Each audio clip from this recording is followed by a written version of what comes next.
Hello once again, everyone, and welcome back to Talk Together. Thank you for joining us once again for an evening of talking about Dungeons and Dragons. I'm David Shears, and I will be your host tonight, and I am very happy to be joined today by Evey, whom you can see Hanya, or Hello. Possibly Hanya, depending on exactly how the images are laid out. Let's make sure both of those are in play. And we'll be going through tonight, Evey, some enticing questions and adventurous anecdotes. What questions, you ask? Well, the dice decide. Before we kick off, this stream will run for an hour, and we are delighted to be sponsored by Hero Forge, Ultra Pro, and Elderwood Academy, and supported by D&D Beyond, Warriors of Waterdeep, and Level Up Dice. We are Roll Together RPG on all social media, and a massive thank you to our D20 Club on Patreon. Our shows are available as podcasts. Just search Roll Together RPG on your favorite podcasting app. So, before we kick off, Evey, how you doing? You know, in a good place, in a good mood, ready to talk some D&D. Yes, I am. I'm in my gaming chair, and I'm feeling the D&D vibes. It's flowing through me. For those who may not be aware, do you want to say a little bit about yourself? Yeah, sure. My name is Evey. I play D&D. On this channel, as well as I have two other podcasts which are very comedy focused and D&D-esque, and I really like sweets and Coke and fizzy drinks. That is me. That's exactly what we need for an evenings of D&D chat. An evening. Perhaps we should rebrand it. We'll consider that in the future. So how it works, we have questions numbered from 1 to 20. I will roll a 20-sided dice, and whatever the dice comes up with, that is the question that we shall be asking. Are you ready to rock and roll? I am ready to rumble. And I'll try and reduce the number of terrible puns, but I can't promise anything because you never know. No, increase exponentially. So, virtual drum roll, everybody. The dice, they are rolling, and that is a 19. So we're starting with an interesting question, nuanced perhaps. Question is, if you could go back and change an in-game decision, what would it be? I actually know the answer to this. So it would be the first thing I ever did in any game of D&D ever, because the first thing we did was like everyone's meeting in a tavern. Never played with each other before. I hadn't met most of the people in the room. I was playing a very chaotic tiefling that was a bit mad, and I decided the very first thing I was going to do to introduce myself to all these new people was to burn down the tavern. And it wasn't the best first impression I've ever made, and strong it really impression. set the tone. And was this an ongoing theme with this character? Was there a lot of slightly, let's say, misadventureful pyrotechnics going on? Yes, it kind of became a theme that the rest of the party would have to babysit my character. Like, I've got a lot of regrets about my first character, as fun as they were, but they kind of were just chaotic, burning everything down. You know, we all begin somewhere. To be fair, that reminds me of one of my favourite NPCs in, I think it's Neverwinter Nights 2. So I've fond memories of, what class were you? I was a wild magic sorcerer. Okay, well, see, that does fit. Exactly, that yeah. does fit. It's like you were saying, I was a cloistered scholar who just let themselves go on the weekends, you know. That's, I love that idea of a scholar that just burns down libraries. There's an idea in that. I mean, it would work if you were sort of a book collector and just trying to increase the value of your incredibly rare tomes that you had. So, well, there's only 3 of these extant copies now, so gold, please. Or maybe you invested in something that was like self-published and you thought, okay, this is going to blow up. It's going to make me billions. And then it never did. So now you're just getting rid of everything else to make sure that you profit. I don't know, what nefarious schemes are we hatching here? I don't know. There's something for a dark and twisted adventure of the future. So what was the reaction of the party to this borderline pyromania? Oh God, it was mixed. They were very taken aback because, as I said, I only knew like 3 people in the room at the time, and I insisted on doing a manic laugh, which I did not repeat. You know, fair play to you. You did at least engage with the character and try and sort of fully commit. I think we've all certainly I have, thinking back to my first experiences with D&D. I'm like, yeah, it took me a bit of time to understand what it was to be a good player. And in my view, like, to understand that being a good player didn't necessarily mean just rolling high on the dice. It's like that whole kind of party synergy and the fact that there are personalities in the room. But it sounded like it worked out okay. Yeah, we had another character who took the view. It was a character who was very much for the people and for a revolution. So he was like, yes, burn down the landowners' places. Corrupt landlords can go. And then we had another character who ended up, the tavern owner lost everything, and then another player character slept with his wife. It was very chaotic. Wow, that is quite a how would you even say it? Quite a group dynamic, I would say. Yeah, that first campaign was it was very chaotic in a lot of ways, and certainly memorable because it stuck with you all this time. Yeah. To give you a taste of the flavour, that was a group that was very much, let's roll for dick size. Okay. So I'm pretty sure there was an MMO that came out where that was a big point of controversy. But I imagine let's not focus on dick size for too much of this hour. The less said on that, the better. There's a lot to get through without going for that sort of filler and filth. You know, we're a moral show here sometimes, possibly on occasion. Anyway, shall we roll the dice again and see what they have in store for us? Yes. All right. The anticipation in chat, I'm sure, is palpable at this point in time. Okay, so we have an 8, and this is one of the more controversial questions. One of my personal favourites. How do you feel about PvP? All for it, as long as everyone is on board. Yeah, like I've had my character killed by other characters before in very cathartic ways.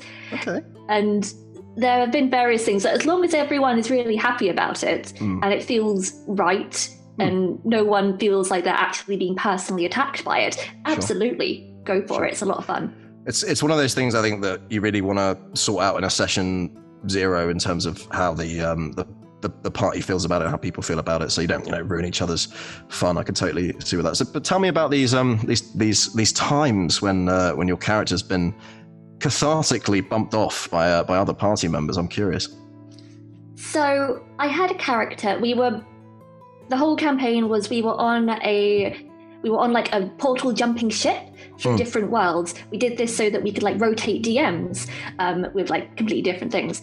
And on the ship, I had a character who was a deckhand who was rejected for the role of lead archaeologist. So they made it their life's mission to become the lead archaeologist, which was another of our player characters. And I spoke to the person whose character it was, and we had absolute consent for me just fucking them over and kind of tormenting them a little bit. But an opportunity arose for me to join the baddies at one point after getting the archaeologist's job and getting demoted. But I ended up imprisoning the entire party, and at the end there was a big battle, and I was with all the baddies, and I was like a lieutenant in the bad guy army, and they killed me in a very visceral way because I made them really hate me, but it was in a very nice way. Yeah, if that makes sense. It was all in fun. It's a strong kind of plot point. That it sounds like it advanced the story. Should I be concerned about your current character harboring any of these nefarious? Are we going to see a Vault farce and joining the vampires? I mean, if it is going to happen, don't give it away. But you seem so lovely so far. I love Silver, and of course we've seen a very poignant Silver moment in the last episode. Oh yeah, I feel like. I like the idea of a vampire with a heart of gold who very much thinks that she's not and wants to be this edgelord, but is actually just a sweetheart. And I've actually really appreciated the opportunity not just to play a character concept, but to have them develop throughout the campaign. And I always think it's an important thing that the most interesting things in your character's life should happen in campaign, because that's really the chance where you get to know them. Absolutely. I've seen few schools of thought on this, really. Like, there's people who what I struggle with is when people are like, well, I want to begin the story with decide, like, why do I want to adventure? And it's like, yeah, cool, but like, why are you here? And what I like about going into this campaign in particular is that everybody has a reason for being there.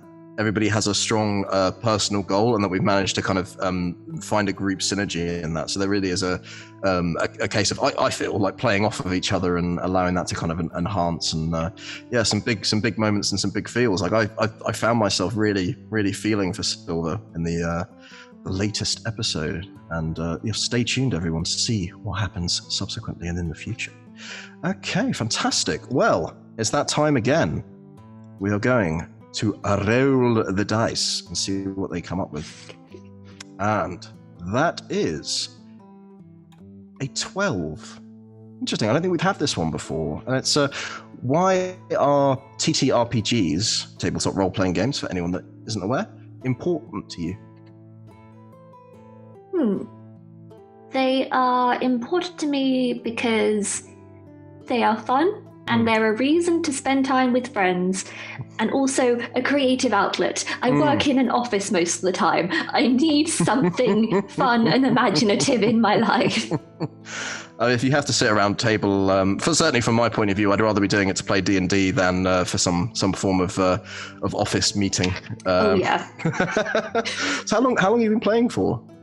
I've been playing since August 2016. I think so. It's like, I don't know, what, nearly 5 years. Jesus. Okay, I feel old now, but whatever. Tempus fugit. Yeah, time flies. Yeah, I think you've been playing quite a while. You said. Me, yeah, I've been playing. Well, I started off playing CRPGs, so computer-based role-playing games. I remember like the original Baldur's Gate and Icewind Dale and so on and so forth. But in my case, like none of my friends were necessarily that interested. Like my brother had played a little bit of like I think it was AD&D, so that was like 1.5 effectively. And I had one of his books from back in the day, and there was a little like solo game to kind of get yourself used to that. I think I played that when I was about 12, and then subsequently just was biding my time, waiting for the opportunity to kind of play with it. And I've done some MMOs and things in the past, which is again a great way of socializing and playing with people. There's nothing quite the same as having that small group and investing in it, because the role play aspect, that kind of inhabiting a character and actually playing off people. With no disrespect to people who just want to effectively play a war game, that's fine if that's your bag. But I love that kind of story crafting, because I've always been fascinated by stories. So kind of building that up together is a really, really important aspect of it for me. So how did you get into it? Like, what was the prompt to start playing? And did you start with D&D, or was it another game?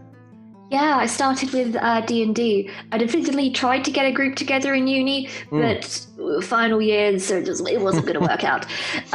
But like straight after graduating, my partner, who had played it previously, encountered his friend had a group of friends that wanted to play, and he was the only person that he knew who had played before. So we ended up DMing, and I just kind of tagged along. And then I played with that group for like 3 years, and then just kind of bounced around with different groups. And I really like playing with lots of different groups of people. Yeah, I found out it's nice to stick with like have a long campaign with the same people, but it kind of limits you in a way as well. Absolutely, because it's different dynamics, different people, and an opportunity to explore different things, especially coming in as a new player sometimes. Like if you're confident enough, familiar with the game, that's a chance to just explore different things without people being like, oh, that's an Evey character, I guess, or I mean, that's just me projecting myself, because often when I craft, it's like, oh yeah, that's a typical David character. I'm like, what do you mean? It's all fun and games. Oh, fantastic. Okay, and obviously still playing today. Yeah, got bit by the bug, much as I did. I did. It's true. It's incurable. If I had to have an addiction, I think Dungeons and Dragons and role-playing games is probably one of the healthiest to have. And hey, it's a good way, as you say, of socializing with people and making friends. I've certainly made a lot of friends through doing it. All right, let's see what we have next. Spinny, dicey Rooney. I keep wanting to just go, let's roll. That dies. I mean, look, if we decide to add some features and some catchphrases, if it becomes that kind of show, then absolutely. I think we should just get you one just to do that and have that come up. I'll be your one-person audience, just, woo, say more words. Dice rolling, that's what we're really here for. The words are just a distraction in between the wonderful graphics that everyone's really attending for. Anyway, that was a 9, and somewhat appropriately talking about beginnings in role-playing games and getting into it. What would you say to a new player? I would say to a new player, don't get too bogged down in the rules. If you're starting out and you're with people that know a bit more about it, or if you're starting out with a DM that knows a bit more, don't worry about it. You can learn as you go. And also don't worry about knowing your character inside out, especially from the get-go, whether that be your character sheet and what you can do or personality. These are all things that you can mold and learn as you go. And it doesn't have to be, I've decided to play this paladin with this very regimented worldview. That can change as things progress. So it's not to feel limited by what you choose, and just roll with it and see how it goes.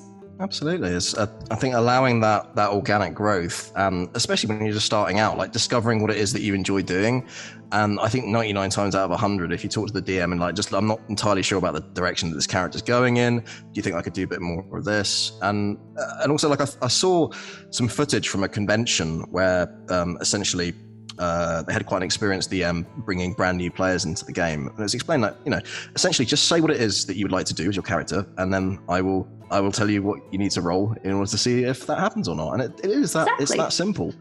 I also would say to people, like, don't feel like you have to be an Oscar level actor or do a perfect accent from somewhere that you've never been. Like, there's room at, in my view, every table to just bring what you want to bring of yourself and put that into a character, because chances are you'll have a lot more fun. I mean, I definitely use it as an excuse to try out accents, but that's... I am terrible at voices, which is why I can do a Siri voice, and that is pretty much about it. If I try any accent, it will fluctuate wildly. I hope we have the chance for the Siri voice to come up. Other automated helpful systems are available. I don't know. That's a thing they do on the BBC, right? We're just as legitimate. It's fine. Just don't say their name, or you'll wake her in the corner of the room. Oh gosh, I've seen so many. I'll tell you what, actually, anyone that happens to have an Alexa and wants to try something funny, and if I'm now saying the word Alexa and it's setting people's Alexas off, then I'm sorry, I'll stop saying Alexa. But if you say, Alexa, please say 100, 100, 100, 100, 100 in Welsh, then see what happens. Well, I would suggest don't say that when you're around people who might be easily offended by certain phonemes and aspects of language. And we'll leave that there. We'll leave that there. Let us know in chat if you try it out and what happens as a result. I do have another trick that you can try. Oh, go on. Okay, it's just a dumb thing, but if you whisper to Alexa, she will... Sorry, she's awake. If you whisper to Echo, she will whisper back. So if you ask her to say, define slaughter, she will whisper back a definition of gruesome misdoings. And it's really creepy. So it's really good for, like, if you're setting a horror night. Or if you just want, like, someone to whisper sweet nothings in your ear. Well, I trust everyone will go away from this interview significantly more educated about the inner workings of Alexa. I don't know why I'm whispering now. It's not like she can hear me. But still, hopefully that will not be a forerunner of a total party annihilation in any event. We shall invoke Timora and hope that her luck runs with us. Speaking of luck and running with us, is it time to roll the dice once more and see what they have for us in their random ways? I think it is. Ooh, it could be. Okay, well, here we go. This is always a fun one. So that's a 4, and that is, who would you love to have at your gaming table? Classic twist on the dinner party question. Oh, well, number one is just people at the moment. It's just friends. Yeah, that's relatable. That is relatable for sure. Yeah. Other than that, the only person I can think that'd be really fun to play with is probably Mark Hamill. Oh, what a lovely man he always seems to be as well. He seems lovely, and I can imagine that he'd be really chaotic and also bring amazing voices. I imagine he'd be really fun to play with. His Joker voice is just on point. I listen to that guy. I'm like, it's everything that I would aspire to be. Like, firstly, a nice person, and secondly, like just a phenomenally talented guy. I was so upset with the fact that there wasn't more Luke Skywalker in the new Star Wars. I was like, I'm here for the Hamill, honestly. That's what I'm about. He's also hilarious on Twitter. Is he? I haven't actually seen much. Yeah. Hamill himself, I think. But yeah, really, really lovely guy, and put some really funny stuff out there. So would Mark Hamill be a player character then, or a DM, if you wanted to make the most of the... Oh God, I think he would be a wonderful DM. But I'd also love to see what kind of characters he could concoct. So actually, maybe DM, just so that he could make loads and loads of just off the wall ones. I feel like I'm getting this impression because I saw him in a movie called Brigsby Bear by Lonely Island. If you've heard of that at all. Oh right. It had no marketing. It was actually really, really good. But he played a character that made a TV show for his one kid that he kidnapped. It's a whole thing. And in that he voices and creates a lot of different characters for this kid's show.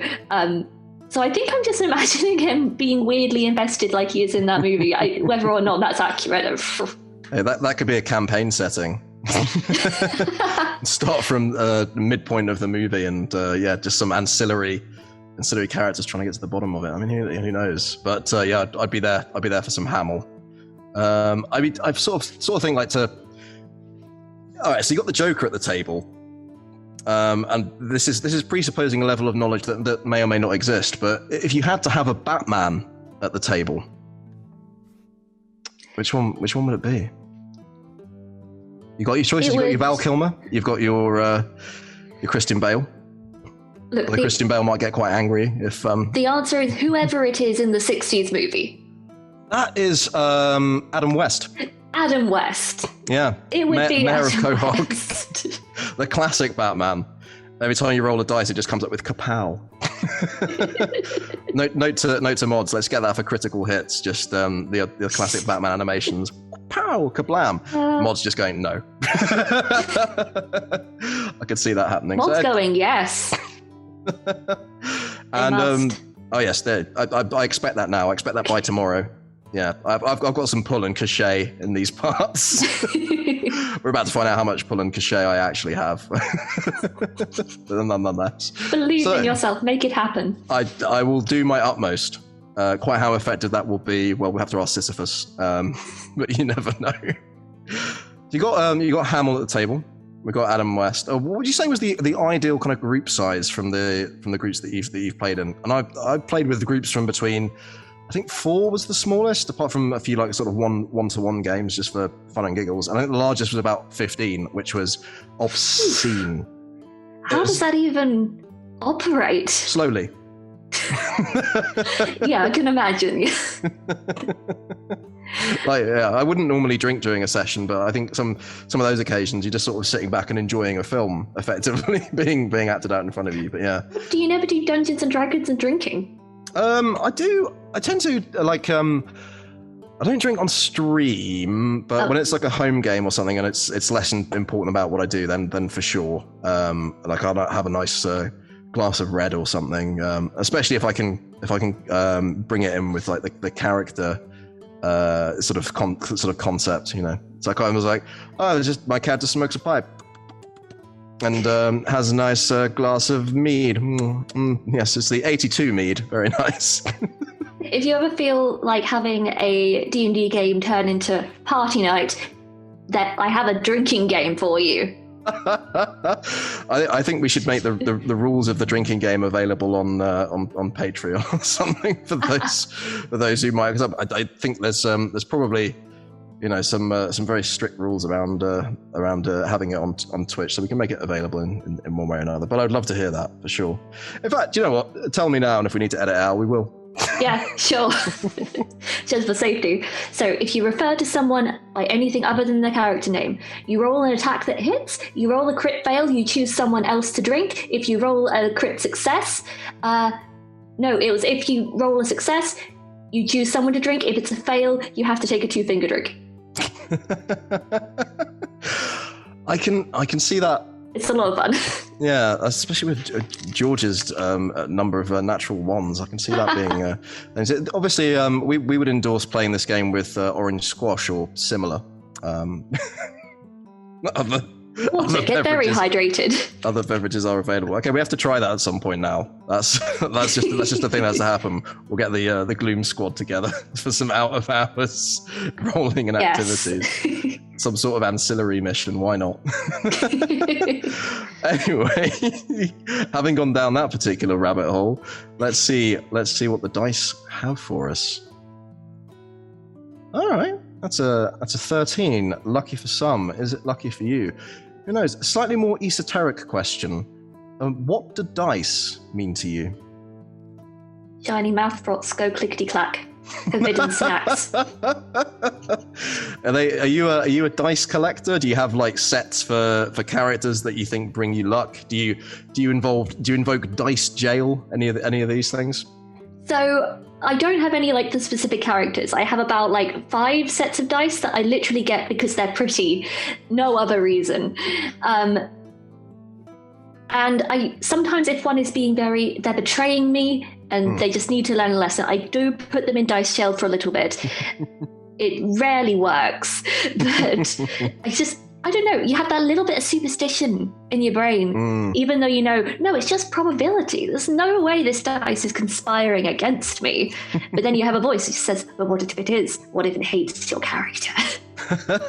It must be punished. It's just, it does sort of invoke that little element of human superstition thing here. It's just like, well, logically, yes, but also I want to do the cool thing. I've been using a green set for Aldrin as sort of the idea of the 4-leaf clover bringing luck, and in my view, I see Timora as being dressed in sort of green and gold. Whether that's canonical or not, I don't know, but I like this idea of there being a spiritual element to it. But I've convinced myself that the Beyond dice are against me sometimes, and it's like I roll like well on them as often as I roll badly, but it's always in a moment of complete contention. Like in the last episode, the dice were on my side and on the side of the story in terms of rolling a nat 1 on that persuasion check, and then having a speech, which I was like, not to blow my own trumpet, I was like, that's quite a good speech. Let's see what happens, and then getting the nat 20 on and spoilers for anyone that hasn't watched the episode yet, but it's been out for a few days, so where have you been? No excuse. Absolutely. Anyway, I don't see what the check is in relation to, but yeah, that was just, and I love moments like that, especially when you see like other people kind of coming in to save you, and just this moment of heroism, and it kind of comes through. And I actually do owe you a personal apology for turning undead. It was going to happen eventually. It was going to happen eventually. At least it happened when I had like a reason to get out of the room anyway. That's true. Yeah, if it had to happen at some point, then at least it's going to have a bit of the synergy and so on. So do you have a favorite set of dice that you're using at the moment, or for our campaign? Yeah, for Silver, I'm using a pair of like frosted pink dice because I feel like it reflects her soul rather than what she's trying to put out into the world. And they're very cute, and they're serving me well, except last time when I got so many nat ones, so many. So we'll see if they redeem themselves. If they don't, I might have to swap them out. I mean, cometh the hour, cometh the time. I'd give them one more chance. Yeah. Because it may be that Silver's time to shine. One of the things that I love about Silver, though, and she's proving to be a very popular character, but for the undead, the servants that you summon, which are the cutest, sort of as described, servants of an undead, sort of powerful, well, half undead. Let's be fair, undead and human. creature, and I love that. The first time that happened, I was like, what? And I was like, that's awesome. Where did the idea for that come from? And the idea actually came from the story behind the statue, because the statue was actually left behind by her mum before her mum disappeared off somewhere. Right. And the statue was the present from her dad to her mum as like a protection kind of thing. So I thought it would be like quite lovey-dovey. Oh, yeah. And just quite sweet. And I really like the idea of a massive pink, fluffy, flying horror. It's just no stealth, like with big rosy cheeks. And it can turn into other kinds of bats. So I've got some plans for that as well. I can just imagine sort of growing up with like that as a mobile, or mobile if you're joining us from the United States. Just having that sort of unusual upbringing. But no, that's lovely. And there's a little bit of backstory flavour for people as well. I mean, that's what we're all here for at the end of the day. So fluffy pink. Well, I wouldn't even say it's a homunculus, sort of bat creature. This giant fuck off bat. Yeah. That happens to be pink. Giant pink fuck off bats and pink dice, and hopefully both will be on your side in the future. Speaking of on your side, let us see if the dice are on your side in terms of the questions that they have for us now. Let's roll that dice. Roll the dice! That's a little bit too terrifying. Nonetheless, points for enthusiasm. I think yours is much more traditional talk show and game show. However, we have ourselves a 14. The 14 is, what is the funniest moment you've experienced in a game? Oh, Jesus Christ. There's a few of these, I can tell. There's a number. Funniest moment. Okay, the first one that comes to mind is what gave my podcast its name, and it's actually when I was DMing, because I have a view of DMing of the rule of cool and the rule of funny. If it's funny, it happens.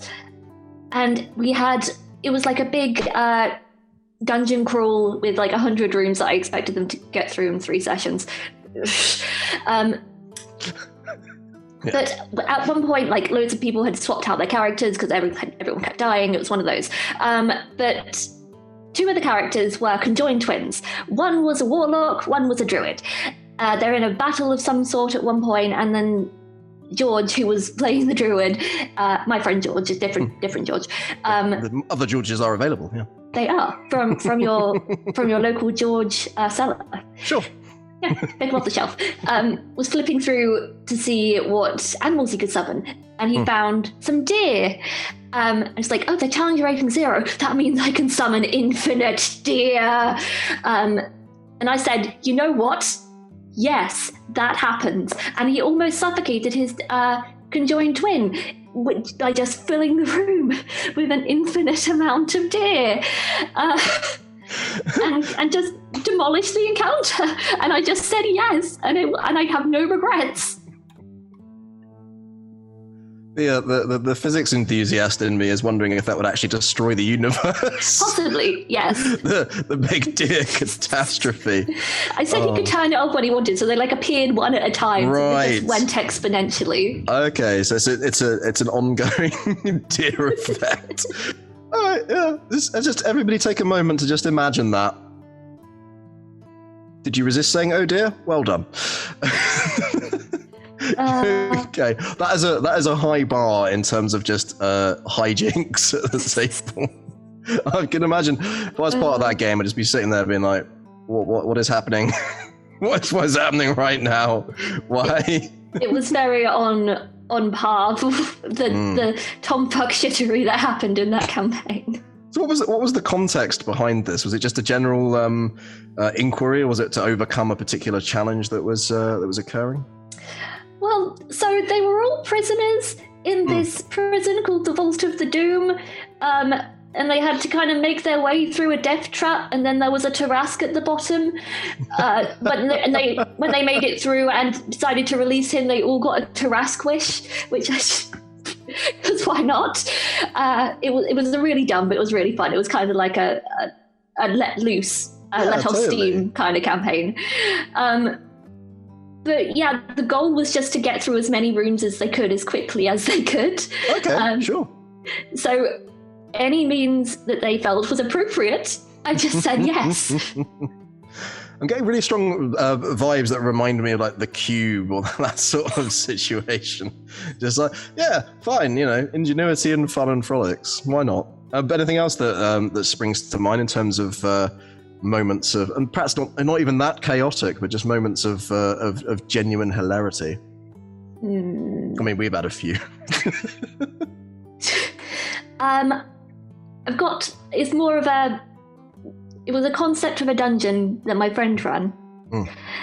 It can be summarized in one word, in one phrase, which he revealed at the end, which was, the troll is the dungeon. Okay. It was just a pointless dungeon that was just designed to troll the players. And it was insane and inane, and I loved it. And that just made for a lot of really funny moments, including some table flipping when we figured it out. Oh, dearie me. I suppose at least if everybody was able to see the funny side. I know a few people who might have certainly stormed off as a result of that. I just reminded of like some of the. There's a few people I know for birthday games or what have you, sort of organised like a one-shot meat grinder, with the idea being that like when your character dies, you can go off for like punch and pie or cake and cocktails or whatever it might be, alliterative food and drink alternative of choice. And just getting through to the end of that. I survived one recently. Congratulations. By just being like, getting to the end, and it's like you hear a scream from the next room, and people just charge forward, and I'm like, nope, nope. I'm out of my spells. Bye. See you. And then like reaching for a sword, and it's like as you reach for the loot, your other two party members are eviscerated. It's like, no, leave the loot. Bye. Off we go. Toodle pip. Just noping out at the key moments. Like iconic. My sense of survivability just coming in, but yeah, I can honestly say that Aldrin will not be noping out of most scenarios that we find ourselves in. So that's really, that you know of. Maybe just need to find the right scenario. Oh yeah, who's perfect in this day and age? Like, oh, I meant to cast heal, and oh no, dimension door. What? Oh, terrible. I'm in the plane of sausage rolls. Which seems to be thematic for all together. Yes. I'm hoping now that the main big bad is not going to turn out to be my sibling. It's just going to be a big animated sausage roll. Just with a little crown. It'd be very on theme. The bakery of doom. Is an oven. And pastry is flying through the air. Yeah, I can see that. I mean, we actually even do have a sausage roll emote on the channel now, which was created by popular demand. So let us know in chat if you're enjoying the sausage roll emote. If you're here, team bakers. I don't know. You roll with the sausage rolls. I mean, I've made that classic fundamental mistake of mentioning baked goods, and now suddenly starting to desire them, so I know what I'll be doing later this afternoon. I mean, what kind of Geordie doesn't eat sausage rolls every day? All right, well, let us roll once more. Ooh. So we have here 2, and again, I'm not sure we've had this one before. What spell or ability from the game would you have in real life? I assume I can't just have wish. Well, you can, sure.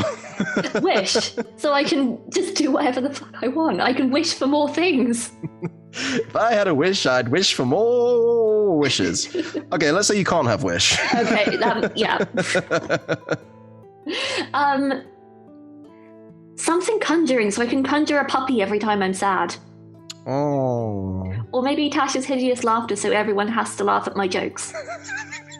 You just make a career on the stand-up circuit. Yep. And I don't even have to say anything. I can just walk up on stage and just say, dinosaurs, and then just cast the thing, and everyone just thinks I'm hilarious. And polymorphs on into a T-Rex, be like, I warned you. Perfect. I've got a whole act. Edinburgh Fringe, watch out. If you were thinking of a spell or ability that, let's say, for the sake of argument, would be like beneficial to people. Oh, right, yeah, that's... Let's put our altruistic hats on. Why not? And examine this from a different perspective. I like how my immediate thought was just silly. How does it benefit me? Rather than you have magic, you can cure world hunger. To be fair, let's say, what would your superpower be? Just be like, charisma. That'll do. That is a superpower, legitimately. Mass persuasion rolls, yeah. I mean, obviously, some abilities have more definable real-world application than others. Like, I can't see that much use for kind of going to the bus stop and somebody steps in front of you and then divine smiting them. It's like, I am fighting the evil of rudeness. That's the only thing. But there's a super villain in there somewhere. Wait, no, it's just Hannibal. I mean, I'd love greater invisibility. It'll only last for a minute. So I'm like, okay, what could I accomplish in that time? Like one of the huts, one of like the tiny huts. Oh yeah, that'd be great. Yeah, like, you'd never have to sort of pay for a camping site. You wouldn't even need to pay rent. Just travel around, and you've always got a roof over your head. Or just Mordenkainen's magnificent mansion. It's like, I've bought 2 square feet of land, or someone will correct me on how much, because it's an extra dimensional space. Like, I just live here now. That's cool. And they just go in like, yeah, have a bit of servants bringing me some plates of, for the sake of argument, sausage rolls. Just making that happen. So yeah. But I'm totally with you on again, because I have a reputation, rightly or wrongly, as being something of a power gamer. So it's like, would you like the spell? Wish? Yes, I would. I wish to be a gin and tonic. Oh dear. Oh no. You're in danger. It's a slightly concerning a burgeoning addiction to terrible puns. But hey ho, at least reverse inspiration isn't a thing, or I swear I would have got punished for punning by now. Ooh, okay. I think puns should be rewarded. Normalize pun love. Well, I agree with you, but only because I can't stop, and believe me when I say I've tried. All right, let's roll that dice. And as it spins across the screen, what is the number? The number is 18. And an 18 means that I ask you this, Evie, and only this. Who's the best villain you've ever faced in a game? I think it's me when I was the villain. Your own worst enemy, right? Or it was the party. The party was the... It's such a cop-out answer. I don't tend to play many games where there is big bad you must defeat. It tends to normally be organizations. That can be the... it's effectively, I guess, antagonist, right? Which can be the organization or, the company and so forth. I did actually really like in Shadows, when Aldrin originally became a thing. I really enjoyed the little twist there of it just being a commoner who who just wanted a little bit of taste of power. I did quite like that one. Other than that, most of them blend together in my mind, actually. I think it's very difficult to have a distinctive big bad, whatever form that takes. Have you got any that you've experienced that have been like really super cool? I mean, I really liked in Far Shadows. I love having the sort of the typical fantasy tropes and then inverting them. So kind of doing something with them that's a little bit unexpected or a little bit different. For me, what makes a villain great is when they don't believe they're evil, right? Yeah, so definitely. It's anyone who's case in point, Hans Gruber, hero, doing good for him and his friends. But it is when that kind of belief, I've probably made this point before, but like Thanos, right? Thanos thinks that he is saving the universe. and to everyone else, sort of, genocidal maniac. But it is that belief that you are doing good. So whenever a villain wouldn't see themselves as evil if they were confronted with it, or to a lesser extent, like, I know what I'm doing is wrong, but it's for a greater good. So someone who is conflicted, I find that much more interesting, and I find those nuances much more interesting to play with, because it gives you somewhere to go, right? That means there's a point to trying to persuade, or different ways. Like, one of the things I loved about the Fallout games, for example, is like when you're facing one of the main bosses, and there's an option, if you've invested in the appropriate talents, to just sort of talk your way out of it. Like, I won't say which game, so I'm not spoiling it, but basically you're facing a supercomputer which has an artificial intelligence, and you're able to sort of logic trap it into its own destruction. And I love that sort of thing. Like, I love having an alternative to just like waves of baddies who are just like, I am the evil Lord of Darkness. Yeah, but why though? Because I am evil. It's like, yeah, cool. Yeah. That's entertaining for like one session. But need to have a personality. Yeah, absolutely. Because that is more interesting to me, because it creates that conflict, and I love those kind of grey areas. Like, it would be really boring as well if everyone in the party was kind of this paladin of virtue, right? It's because humanity isn't like that, and the stories ultimately come from our humanity, and it's reflecting upon like our own experiences in the world, and that's why we find them so compelling and so interesting. In my view.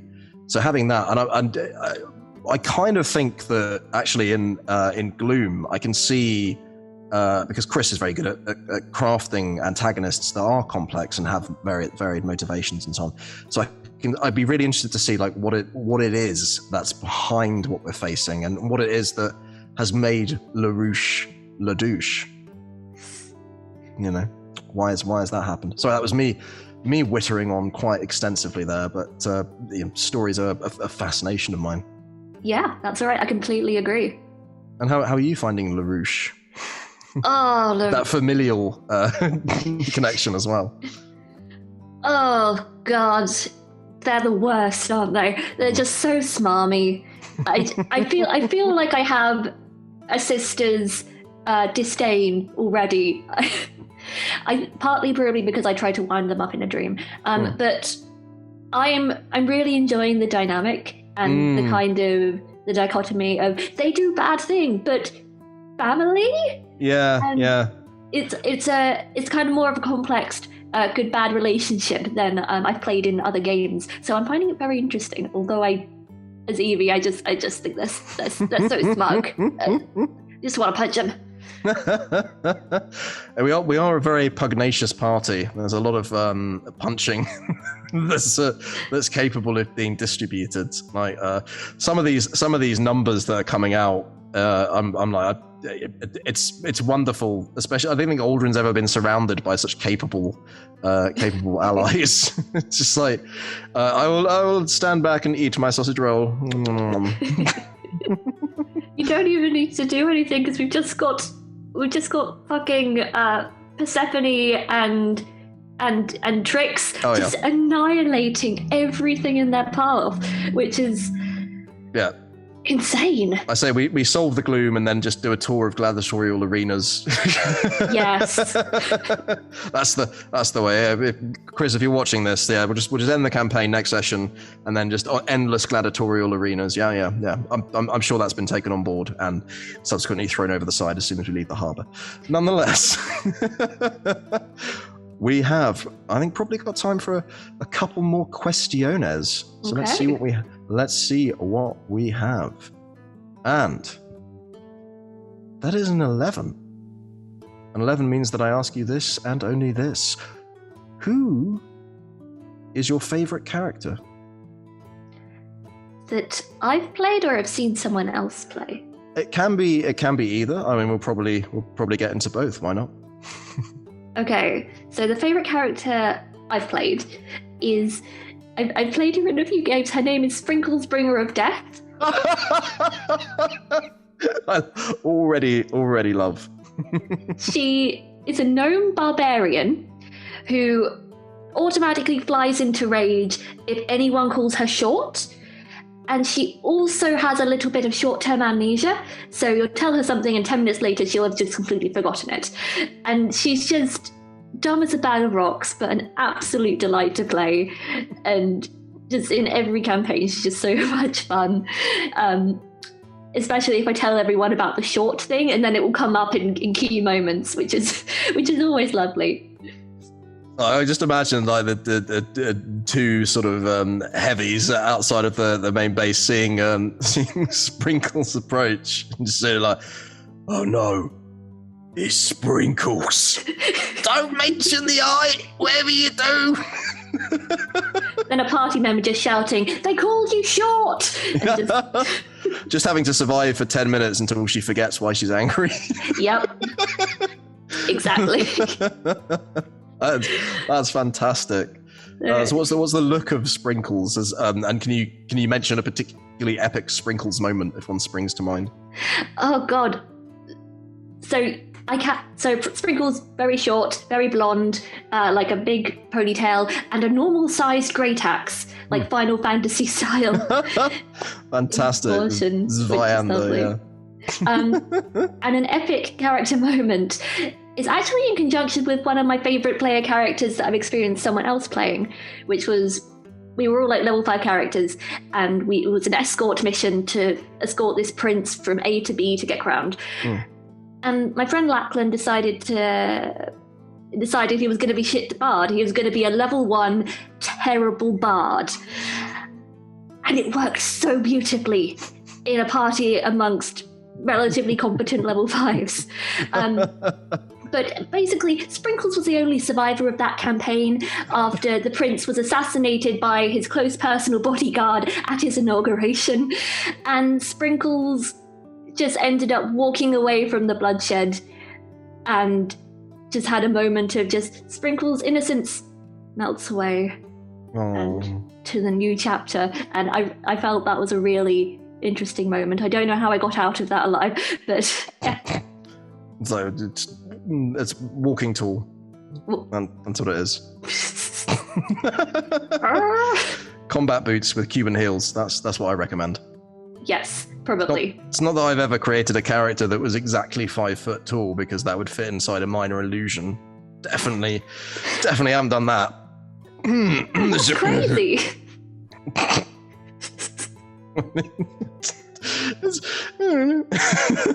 Sometimes you gotta wear flats, right? And in terms of if you have a best character that you've experienced, I mean, obviously you would say Aldrin, so I'll spare you that, and we'll just apart from Aldrin, what characters you experienced that you thought were like, there was either an awesome moment of interaction or something that they did that was particularly cool, anything like that. I've got to say, by the way, something that I thought one of the most epic things I've ever seen was the way in which and I'll bang on about this till the day I can no longer draw breath. The way that the ancient black dragon was deplaned. That was phenomenal. That was amazing, because me and Toby messaged me about the idea just as I was about to message him about the idea, and it was just perfect. And I'm not going to lie, I may have heard that someone in the party had a bag of holding, so I may have picked a portable hole just in case it became a possibility. It still remains one of my favourite moments ever, I think. Tip hat. And if you're not familiar with what we're talking about, it is available on YouTube to catch up and check in. If you haven't done it yet, there's the option. Just saying it's there. What are you doing if you're not? Just yeah. I mean, straight after this, you've had a D&D appetizer, then get into the main course. Why not? And if you believe that, you should. Okay, I think we've probably got time for one more. If you're up for it.